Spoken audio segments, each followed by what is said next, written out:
जय श्री कृष्ण भगवान की। मैं अजन्मा और अविनाशी स्वरूप होते हुए भी तथा समस्त प्राणियों का ईश्वर होते हुए भी अपनी प्रकृति को अधीन करके अपनी योग माया से प्रकट होता हूँ।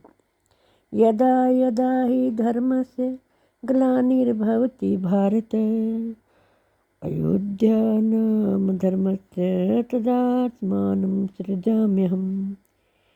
कृष्ण भगवान कहते हैं, हे भारत, जब जब धर्म की हानि और अधर्म की वृद्धि होती है तब तब ही मैं अपने रूप को रचता हूँ, अर्थात साकार रूप से लोगों के सन्मुख प्रकट होता हूँ।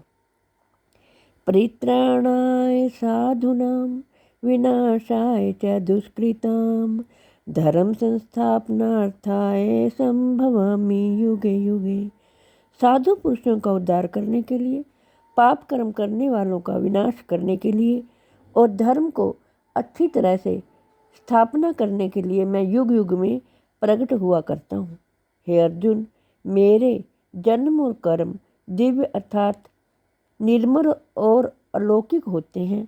इस प्रकार जो मनुष्य तत्व से जान लेता है वह शरीर को त्याग कर फिर जन्म को प्राप्त नहीं होता, किंतु मुझे ही प्राप्त होता है।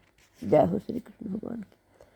पहले भी जिनके राग, भय और क्रोध सर्वथा नष्ट हो गए थे और जो मुझ में अनन्य प्रेम पूर्वक स्थित रहते थे, ऐसे मेरे आश्रित रहने वाले बहुत से भक्त उपयुक्त ज्ञान रूप तप से पवित्र होकर मेरे स्वरूप को प्राप्त हो चुके हैं। हे अर्जुन, जो भक्त मुझे जिस प्रकार भजते हैं मैं भी उनको उसी प्रकार भजता हूँ, क्योंकि सभी मनुष्य सब प्रकार से मेरे ही मार्ग का अनुसरण करते हैं। इस मनुष्य लोक में कर्मों के फल को चाहने वाले लोग देवताओं का पूजन किया करते हैं, क्योंकि उनको कर्मों से उत्पन्न होने वाली सिद्धि शीघ्र ही मिल जाती है। ब्राह्मण, क्षत्रिय, वैश्य और शूद्र, इन 4 वर्णों के समूह गुण और कर्मों के विभाग पूर्वक मेरे द्वारा रचा गया है।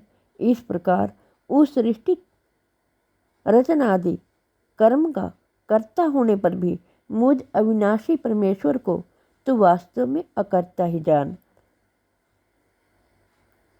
जय हो श्री कृष्ण भगवान।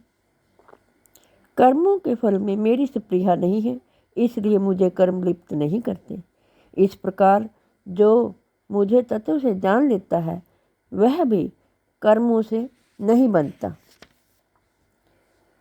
पूर्व काल में मुमुक्षुओं ने भी इस प्रकार जानकर ही कर्म किए हैं, इसलिए तू भी पूर्वजों द्वारा सदा से किए जाने वाले कर्मों को ही कर।